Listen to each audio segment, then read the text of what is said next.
Troy Galloway is a construction manager and consultant, commercial and residential builder, and a certified inspector for all commercial and residential buildings. And now, here is About the House with Troy Galloway.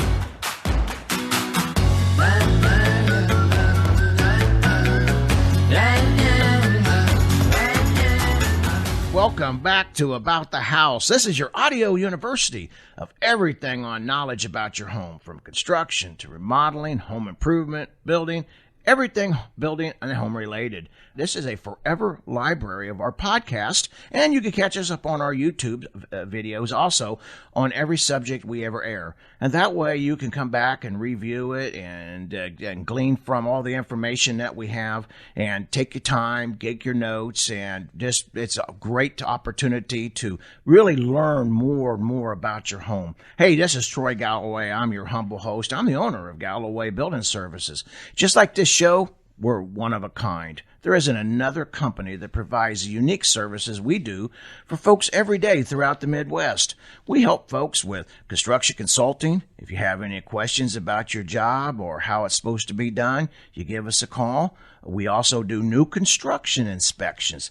So if you're like building a new home or remodeling or you're doing a room addition and you just want to make sure before you give them paychecks out to these fellas, these companies, that the job is done right, you give us a call. We also do commercial and residential inspections. So if you're buying or selling a building and you want to know what it is that you're buying or the condition, please give us a call. We also do construction conflict resolutions and expert witnessing if heaven forbid you ever need any litigation type work. And, we hope that doesn't happen, but sadly it happens all the time. I've been doing this now for over 42 years, and our motto is that we're here to make sure you're getting what you paid for. The job is being done right, and you're not getting ripped off. So give us a call. Galloway Building Services.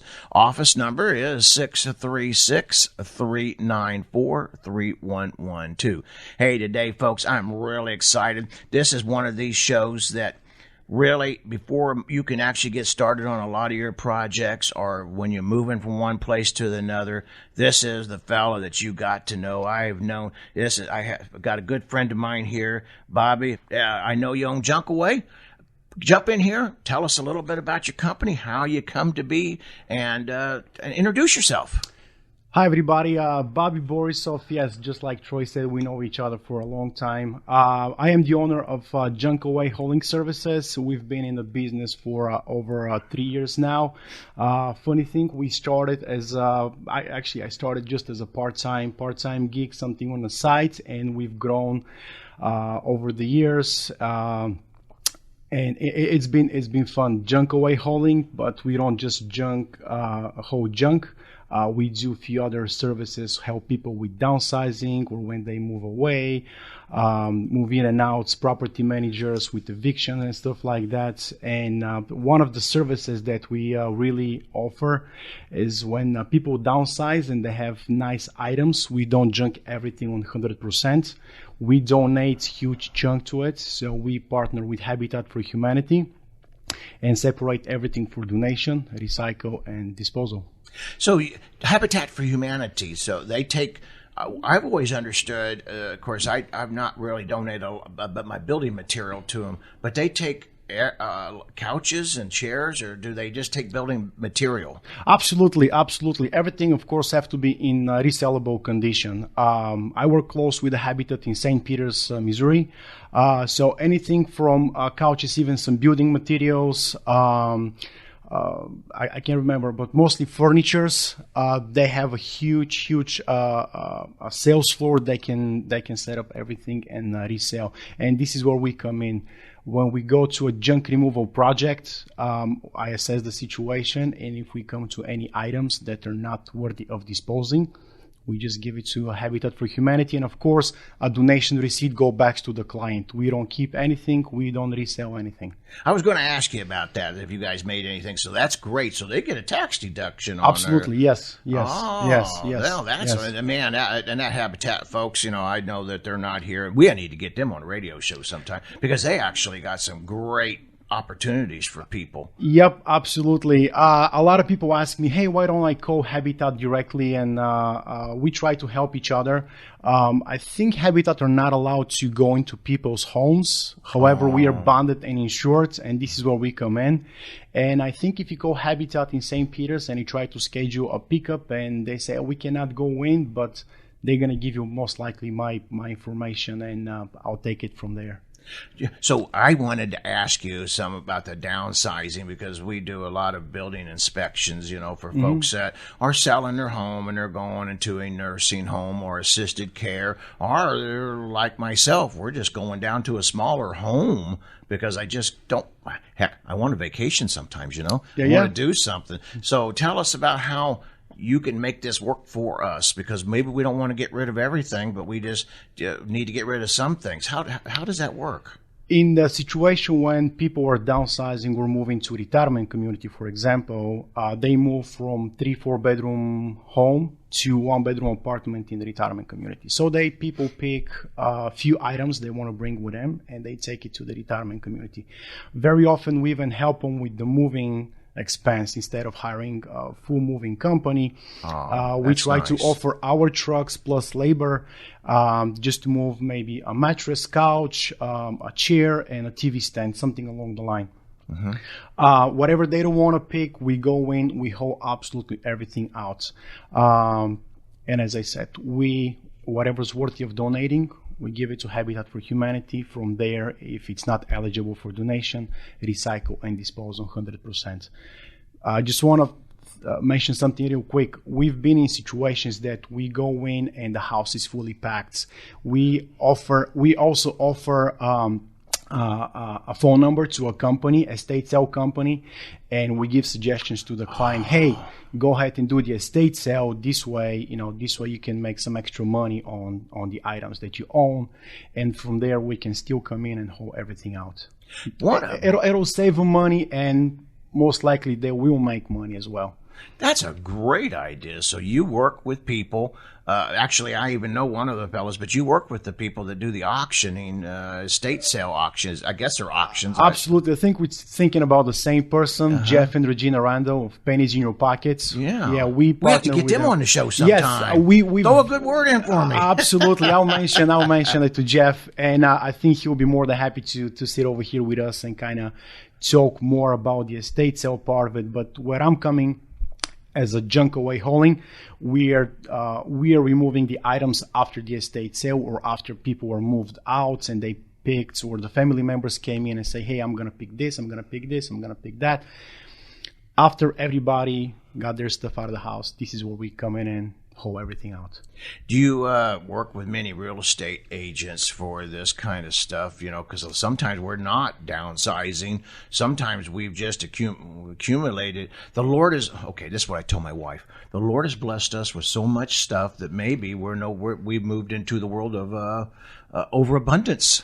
So do you work, before, and we don't want to move that to the next house? Yes, with real estate agents, I do work with a lot of real estate agents in various situations. If it's not just downsizing, we work with real estate agents who are managing properties for somebody who's out of state, and they want to either way put the property back on the market for rent or sale.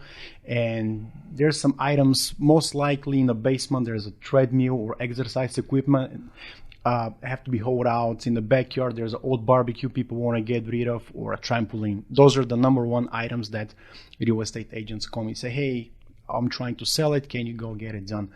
The other neat thing that we also do between buyer and seller with the real estate agents, a seller says, I'm going to sell the house. The buyer comes in, looks at the house, say, hey, I like the house, I wanna buy it, but I want you to get all the junk out. The seller doesn't have time, so this is where I come in. I go in and I present a written estimate. We're gonna haul everything out, and the house is gonna be ready for the buyer to move in. The real estate agent, I think, takes my estimate, presents it upon closing. If all parties agree that my price is right, I go in, haul everything out, and everybody's happy. So that's a good point there, because I've experienced it. Other people talked about that, is that whenever some of these folks come in and move things out, well, you said you do a written, detailed move, haul away. Is that how you guarantee that you won't take what's not supposed to be taken? I mean, how does that work? I mean, 'cause I've seen just recently I've experienced somebody and they got, actually, truth is they got the cheapest one they could find, cheapest company they could find. And then all of a sudden, some of the things that they wasn't supposed to be moved are gone. The way we do it on the estimate, of course, all of our estimates are completely free, no obligations. I go in and I do a walkthrough with whoever's in charge. If they want to keep certain items, I label them. I just say, do not remove. We label with either way piece of tape, or just put sticky notes, do not remove, do not remove, do not remove. So this way, when we go in or my crew goes in, they know that all the items labeled do not remove stays with the house. That's awesome. I could see where a written detail would make it that way they know exactly. So, but we've also, and I'm one of these folks. I've been in my home for a long time, and and some of the stuff that I have would be now considered hazardous waste. That it wasn't back whenever. Like for instance, my gardening stuff. Which. So how do you guys? How does that work? How do you handle that? It got a little complicated over the past 6 months to a year. It changed a little. We were able to remove some hazardous material and liquid paints, but no longer. So basically, if the homeowner, whatever we're hauling everything from the house, we collect everything, but we leave it on the property. And the homeowner is in charge on his own to contact either way the city of St. Louis or city of St. Charles and try to dispose everything, because there's some certain steps you have to go, and when you dispose it, they're going to take your driver license and address. So they want to make sure all the chemicals they want to know where the chemicals are coming from. But you're right. It used to be haul everything, go to the dump site, dump it, easy peasy, lemon squeezy. But it's changed a little. The same thing with appliances. The old box TVs. Oh, yeah. Yeah, you can no longer just go ahead. Some places charge about 50 cents per pound. So imagine the old box TVs that it takes usually two guys to get it out of the basement. Sometimes people end up with $50 to $75 charge just to get it out. Refrigerators and freezers, you have to separate the compressor with the Freon in one pile. The refrigerator goes in another pile. So the recycling and disposing also it's changing into a little different direction than what used to be. I wondered about that, especially with the refrigerators and, of course, our appliances and the landfills are really kind of, they're really kind of getting more picky. And I'm not saying they shouldn't, but, they're cautious about what they put in the ground. Coming to somebody like yourself with the experiences would be a wise thing to do, I assume, because a lot of these fellas, they would just take, well, we know what they do. They just take it. They just throw it right in the dumpster, and they don't really care. Yeah, I've seen some stories. I'm not sure if I'm supposed to share. I've seen how people dispose some just items. As long as we don't mention your company's names. No, we're not. No, I'm talking about... we could tell on them. No, I'm talking about regular customers. They try to save money by dumping some stuff in the backyard. Ooh. And I'm not allowed to do that. And last thing I want to do is to end up at 5 o'clock news like, hey, look at the guy, he's not disposing properly the chemicals. So... Yes, it's changed. It's changed the recycling aspect and the disposal of liquid paint and chemicals. It's changed over the last year or so. So if it comes to our hauling away, well, for instance, or heavy like stoves, refrigerators, and whatnot, do you sell them, or how? Because you could get price per pound. Or how does that work? Can you sell it for the customer? Or? What do you do? No, we do not. We do not sell it for the customer. We're going back to the donation parts. If we go and we come across an appliance, I always ask the customer, "Is it working?" If they say yes, it's working, but the freezer is not working properly, I give it to Habitat for Humanity. I stop by there and say, "Hey, we have an appliance that it's working. They take it, they test it working, so they resell it. If it's not working, it's going to the recycle center. It's our responsibility to remove the compressor from the refrigerator and recycle it. So it's not going to be an additional charge to the client. That's good that's good to know, because I have to say there's a lot of folks that just literally don't know, when you're coming into the home, what's safe, what's not safe, what can we do, and we haul everything out. We just encourage the homeowner to make sure everything is unplugged from all the utilities. Like if you have a refrigerator, make sure it's unplugged from the water or the electrical. Gas stoves, make sure you call the clean gas and have the gas line capped. And from there we can haul it safe and sell it to the recycle center. Or again, if it's in working condition, just donate it. So what else is there out there besides our refrigerators? Myself, I've been in business for years. I have tons of like printers and copiers and old phones. Is that any of that stuff hazardous waste that we need to think about? I would say yes. We recycle everything at Didion Orff Recycle Center in St. Peter's. They are very conscious about recycling. Even when you go to their facility, you're going to see a bin of cables, bin for aluminum, copper, steel, electronics. So they're very conscious about it. And this is where we recycle a lot of the stuff. Electronics, just like I said, old computers, printers, toners, anything that you can think of, even like old gardening tools like lawnmowers, leaf blowers, something that's not working. Those are all recyclables, yes. Now, do you have to charge extra if you encounter this? Does it cost you any extra? Not necessarily, no. We try not to charge extra. So when I give an estimate, my final price includes disposal, recycle fee, labor, transportation. So there's no additional charge to the. So what I'm trying to say is, when I give a price, we're never going to upcharge after say, they charge us extra at the recycle center. So it's all included in the estimate and the final price. And I have heard that. I've heard that some of these less than desirable companies, they come in and they say, well, we didn't see this. And then they really stick it to the poor customer. They're not prepared to pay that. So you pretty much guarantee that's not going to happen. I guarantee that's not going to happen. What can happen is if I give one price and then we go in and the customer, decided to remove some items themselves, the price more likely is going to go down on the invoice, but it's never going to go up. Okay. I guarantee that. Now, I want to jump back to the estate auction for a minute here, and because as we're talking, I'm wondering, so not everything sells sometimes. Do you go back and haul it away for them, or how does that work? Does the auction people, I know I should be asking them, but you work with them, do they charge for getting rid of what don't sell, or they just make sure everything sells regardless?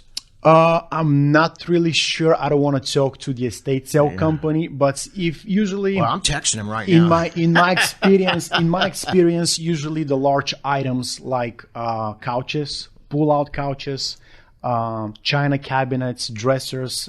Usually, the bigger items are harder to sell because. Oh, that makes sense. They have a hard time transporting it, So this is where we come in. We go after the estate sale. We haul them out.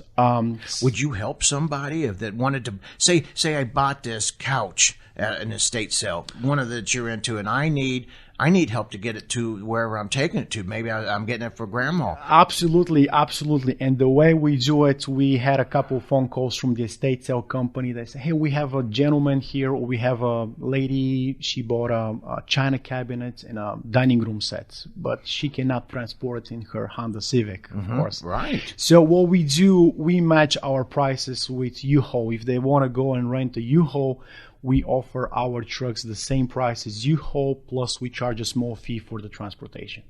Well, for the labor, I apologize. For the labor. Well, yes. For the that is great to know. So they could actually hire you. Is it just only for the estate sales that you would do that? It's for the estate sales. We also offer the service for the senior citizens when they transition from their homes to retirement community. Okay. We're not a moving company, but we can help them with the small items that they want to transport from point A to point B, instead of having like 80-year-old lady going and renting a U-Haul. Just like I said, we offer our trucks on the same rates as U-Haul.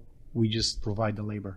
You know, and I know that some folks, and I'm thinking of my grandfather, who's long passed now, but he had a garage full of everything was gold. Everything was just absolutely awesome stuff.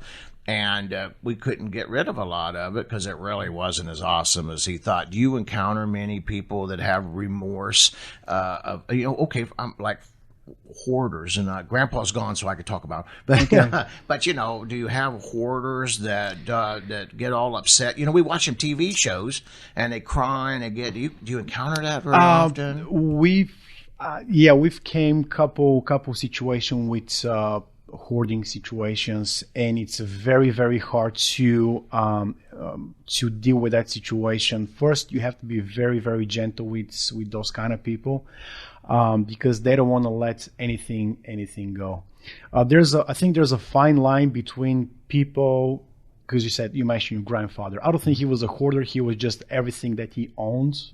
When he was Depression era, yes, and us as Depression era children, and grandchildren, he want to save everything. He want to save every bolt and every screw. I don't think this is hoarding. He was just organized, and he wanted to reuse it and repurpose it. However, the hoarding situation, it's going into different level. People saving newspapers from 20, 30 years ago, and it's becoming a safety issue. We've been approached by the fire department. Sometimes somebody in a home where the hoarder lives, they were not able, either way, the paramedics, they were not able to open the front door and get to the person. Mm-hmm. And we've been approached to go in and haul some stuff out. This is a hoarding situation.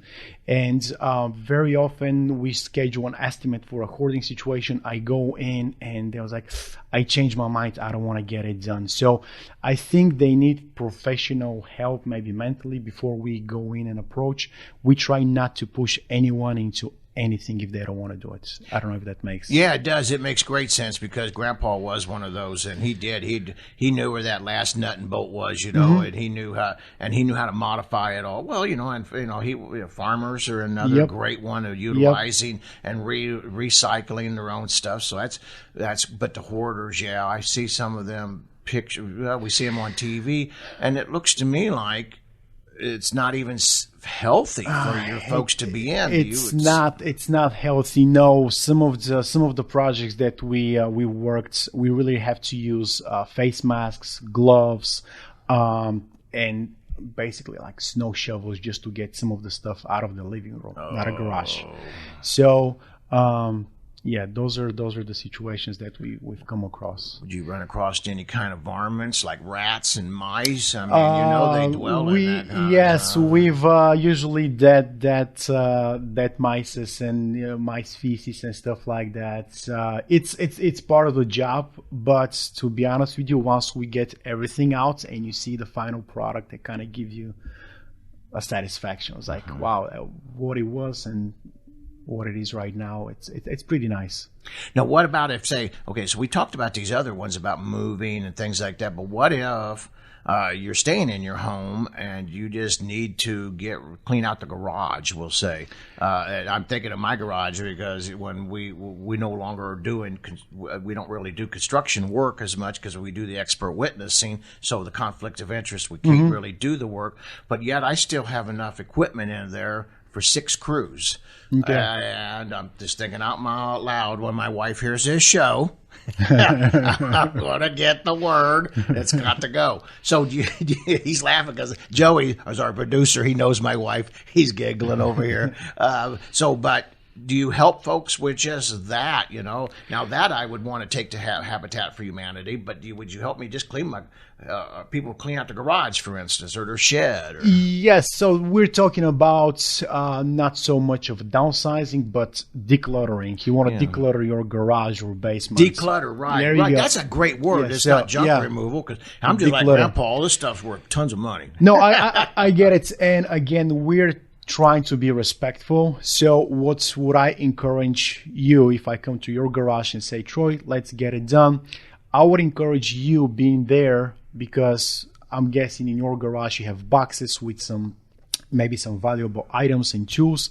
We work some of those projects. You open the box, or you open the tote, or whatever you keep there. You open, you look through it, and if it's nothing valuable to you, I hold it, put it into my truck. We move to the next box. We open.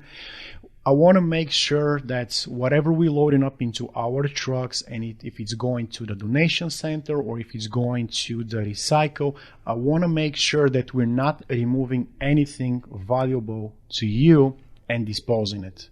So I would encourage people to say, let's get it done. And yes, we work with them very often. Unfortunately, when somebody passed away, their relatives come in and they don't know what's in the boxes, so they want to make sure we're not going to throw away anything valuable. So yes, that's the steps that we're going through. Yeah, that's good to know. And we do a lot of commercial inspections too, and now the people are changing it from one business to the other.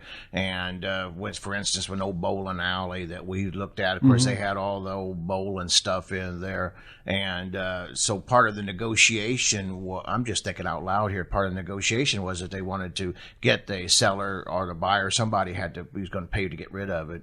And I guess that would be great opportunities for you guys too to help out, wouldn't it? Absolutely, yes, absolutely. And back to the decluttering, if I can, I just remember. Oh, I love the decluttering. I love that part. I just remember there was a gentleman we helped out. I think his dad passed away in a house, and his son was in South Carolina. So I promised, I was like, if we see anything valuable, we're gonna communicate through pictures and emails. So I'm taking a picture of a box and I'm explaining over the phone, hey, this is what's in the box. And he tells me over the phone, throw it away, keep it, throw it away. So we did this over the phone with exchanging text messages, detailing pictures. And by the time I thought that we were done, I did my final walkthrough. In a closet, there was a box full with personal documents of his deceased father. It was social security numbers. It was, I think it was a driver license. And his father was a war veteran, so there was some medals there. So I called him and said, hey, we found this box. And over the phone, I can tell he started crying. Aww. And we packed it up and we sent it to him in South Carolina. I think he was in South Carolina at the time. It was one of those, I got goosebumps. You're giving me goosebumps thinking about it. It's kind of one of those good feel stories. And so we want to make sure nothing is going to be thrown away. Yeah, I talking to one of these guys that do rehab homes with flippers, and that's definitely somebody that's, they've having to clean out the mess. And they'd actually discovered, and they never knew who it belonged to, the person's Purple Heart. And they tried to figure out where to go, what to do with it. So do you mean, I don't know what anybody could do about that, but if they could come straight to you in the first place before it got to that place, and they would have gotten their daddy or grandpa's Purple Heart. We all have these little treasures that really don't mean anything to anybody but to us. And, exactly. Well, for instance, exactly. I got pocket knives that I'm going to pass on to the grandkids, and of course they're just pocket knives, but they're grandpa's pocket knives, And to me, they're just pocket knives. To you, they have some sentimental value, right? Yeah, it's great. So I think that's awesome to have somebody like you, Bobby, that actually would take their time and to work with these folks instead, because I've watched these companies. They just go in there and they just don't even pay any attention. They just start this chucking and clucking, they just throw the stuff away. But sometimes I see some stuff go to the front of the cab of their truck too. Meaning that I know exactly what you mean. No, this is another guarantee. I guarantee to the clients that they're not going to see their items on Craigslist or Facebook or Marketplace, whatever they sell stuff. So we want to make sure we guarantee that everything's going to be, we're going to make the full cycle: donation, recycle, disposal. So tell us, this is what we're all been waiting to at the end of the show for. We're not at the end, but closer to. Tell us some horror stories. Tell us some of the most nastiest, scariest stuff, Scariest. You talk about dead body, people dying in homes. I mean, I'm sure you don't find that, but you find Tell us the gory stuff. By dead body, we've seen dead squirrels in garages. But back to the hoarding stuff. Yeah, we've seen some of those, and it's really, I don't want to go into details, but when you have to have a face mask and protective gear and a snow shovel to get items out of the living room, you paint a picture in your head. I will paint a picture in everybody's head right now. Yeah, we did one. It was just dog. I think it was dog feces in the middle of the living room. It was dog feces all over the basement floor. So those are the horror stories, but not all of them are like that. Yeah, well, hopefully not. Yeah. Well, we had a rental, and the fellow was a drunk.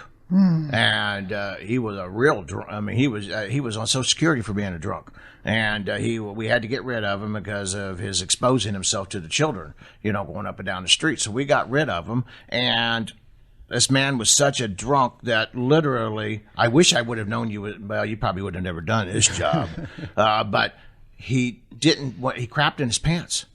And he just took his pants off and threw them off in the side, and did get another pair on. He'd clean himself and wipe it on the walls. And gallon jugs of urine all over the home.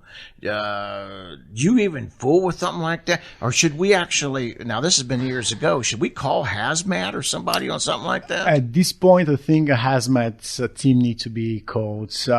You said drunk and I started laughing. It reminded me of a project. We went to, I think it was a property manager who called me and say, I'm evicting somebody. You want to come and check out the house? And I'll say, yeah, I'll be there.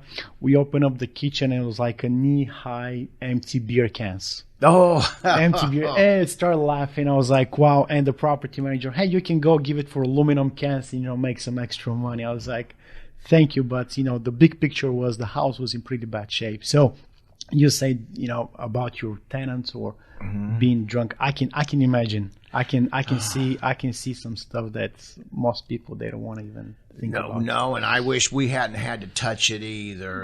It was just that gross. Something else too I talk about in the home inspections about people not picking up their pharmaceutical drugs, and on our other drugs. So when you get into like meth houses and things, how do you guys handle something like that? And have you encountered anything like that? We haven't encountered much drugs and stuff like that. Usually, a funny thing, people who have problems with drugs or alcohol and they decide to move out, those are the first things that they're going to pick up. They're going to clear the medicine cabinet. Unless they got busted. But very rare. I don't think we've come across many drugs. So I don't have a real story there to tell you. No, that's good that you don't. Yeah, we really don't. We are at the point that when people call us, that's most likely, if there was a drug bust, probably the police went there first, then whoever's, I'm at the end of the line, and basically I'm dealing with the junk.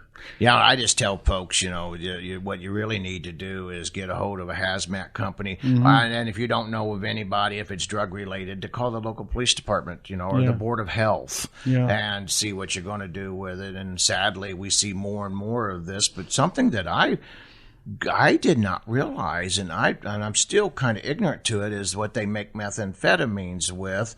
And when you walk into the home, and these are just store-bought chemicals, they're mixed up. That's why I ask you the question, what do you do with that stuff? But you are... I can't answer that. It depends on the situation. Very often I deal with the owner of the house. So whoever the owner of the house is, they have to be responsible for their own chemicals, and there's not much we can do. I don't want to go ahead and dump a bunch of chemicals at the disposal sites and get a hefty fee about it. So, well, and worse yet, you don't want to drag this on your shoes and your feet. And this is something I hope folks think about it when they're out there. Not that they don't want to take it home to their family. You don't want to take it home to your family either. Absolutely, absolutely. There's a great, I just remember, when you go to most of the donation centers, there's a great sign that says, dumping is not donating. And the same thing applies when you go and dump, like car tires. And there's some special places you have to go through the proper channels to dispose them, like car tires, liquid paint, the hazardous materials. So it's not just, I'll just go and dump it. Easy peasy. You cannot do that anymore. Well, that's good to know, because I don't want people to be listening to this show and then automatically think, well, call Bobby and we'll have him get rid of this stuff, and then we'll never get in trouble, and Bobby will, Yep. And that's why I think some of the police departments, they do once in a while, if you have any drugs in the medicine cabinets, to properly dispose them. I think you have to bring them to the police department and they dispose them properly for you. Have you ever run across any firearms? I have, when we've had tenants move out. Do you ever run across anything like that? Just once. That was after a estate sale, and good thing I approached the estate sale company and said we found a firearm, and they contacted back the owner.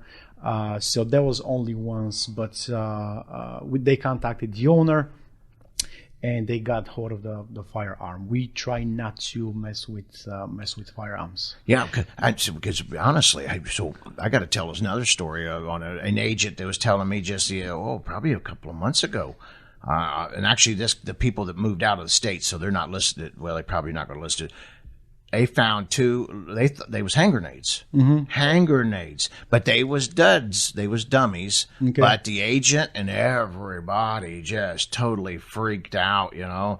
And what it was, and the people just didn't think about getting it loaded up. But they did find what that made me think about the gun is that they did find one as they was unloading the stuff and hauling away.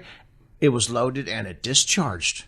I mean, it went off. So I guess you guys just don't touch them at all if you see something like that. Not really, no. And the example that I gave you, we were warned by the owner. They said, hey, we counted all the guns except one. If you guys find it, call us. So that's what we did. Well, if he can count them, he didn't have enough. Yeah, so yeah.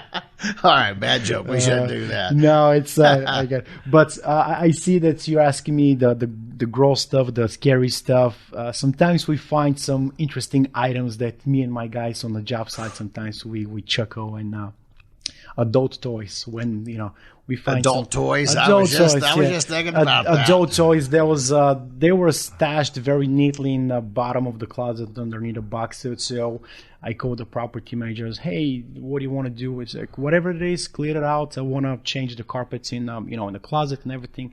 So we pull in a box. I don't even know that I even want to touch that. No, stuff, it was like DVDs. I don't care if it's rubber gloves or not. It was like DVDs and some other items, and then they were like on the top of the one of the like china cabinets.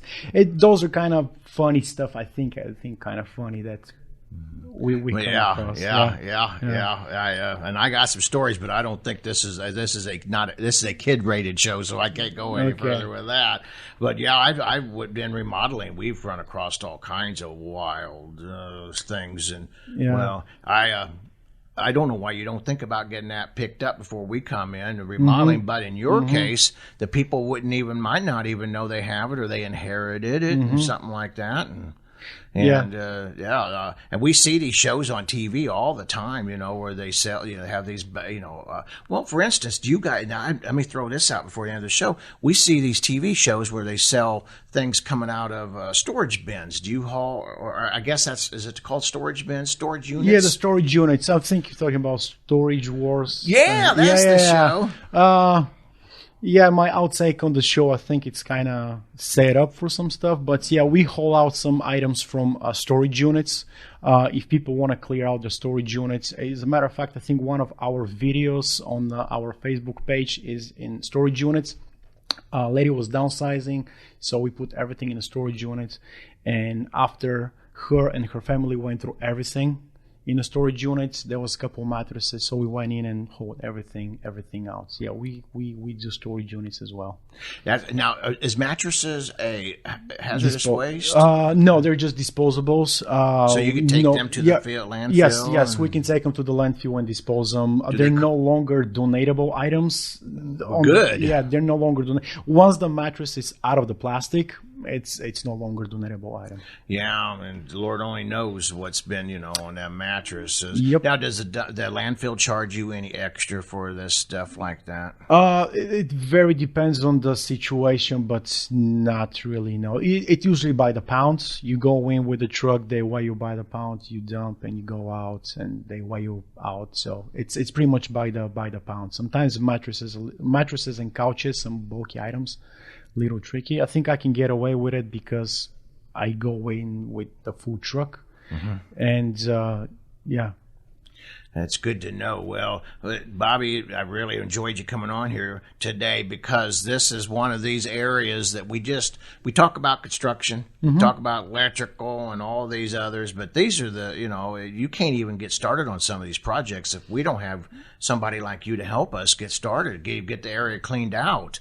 And so I thought it was really important that we could get you on the show. And of course, I've known you for a few years, and we referred each other back and forth to work. And actually, I want everybody to know Bobby really is very economical when it comes to apples. That's why I wanted to talk about some of these other tricks that these other guys do that you might not want to be involved as a homeowner. You don't want to be involved in having. You don't want to have these hazardous waste thrown out there. You want it taken care of properly. And so thank you for coming on. How can we learn more about your company? You got web page, I assume, or Facebook or something out there so we can learn more about who you are or your company? Yes, we recently got a Facebook page, and our website is junkawaystl.com. You can go on a website, and there's usually pictures, before and after pictures, videos, like a time-lapse videos of me and my crew, how we're hauling stuff out, or recycling projects. On the Facebook page, again, Junk Away STL. That's JUNK. Yes. Away. Junk Away. STL on the Facebook. Give us a like on Facebook, and it's just those are on the. I think we're also on Instagram. Yeah, I'm trying to learn how to use all that stuff too. But I got a great lead for you here. Joey's really sharp when it comes to this stuff. He's just not a producer here. He's helped me on all kinds of things. He's a godsend. I've known Joey now. He's been all the radio shows Joey's been the producer of. So this is a cheap plug for him. I don't get a discount, but what we do get is quality service. And he did not pay you to say this. No, not too much. No, not too much. He's not. I'm just teasing. No, but we always appreciate him. So if you got anybody out there, if you guys want somebody to do the show, give him a holler. He'll help you out. But okay, so Junkaway, www.junkawaystl.com. What's your phone number?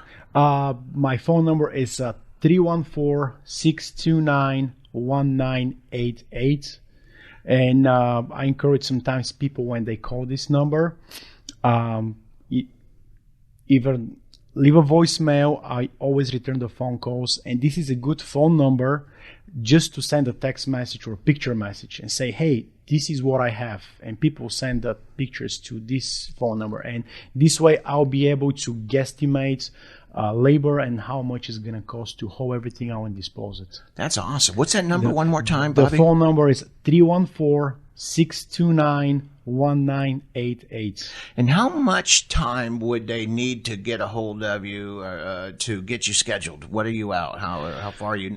As an average? As an average for estimates, I try to schedule the estimate, if not same day, on the next day right away. On average for work, give us at least 3 to 4 days heads up. But usually people are very, very flexible when it comes to junk. They say, I've been holding it for so long, I can wait another week or so. I said so, that. yeah, I've never been pressured by, I want to get it done tomorrow, unless it's a real estate who's closing on a house and they want to make sure everything. We try to help with those type of situations, but 90% of the time, it's pretty easy. Well, everybody out there, that all you agents out there, I want you to hear this. All you folks that do home investing and flipping, I want you to make note of this, because this is your man right here, and I highly recommend Bobby. Well, folks, this is Troy Galloway.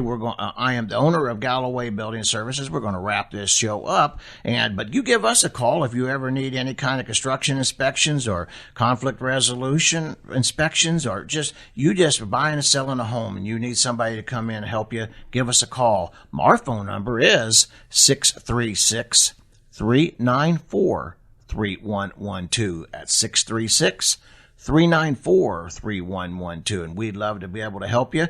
And if you, hey, real quick hint, you give Bobby a holler and just tell him you listen to this on the radio, you heard him on the show, he's liable just to give you a little something special, help you out for your deal, for your job there. So just remind him that you heard him on the show. Well, Bobby, thank you, sir. I appreciate you coming on. It was my pleasure. Thank you for having me. We'll do it again. All righty, definitely. Right. Sponsored by Troy Galloway and Galloway Building Services, your top choice for professional home inspections in the St. Louis area. GallowayBuildingServices.com.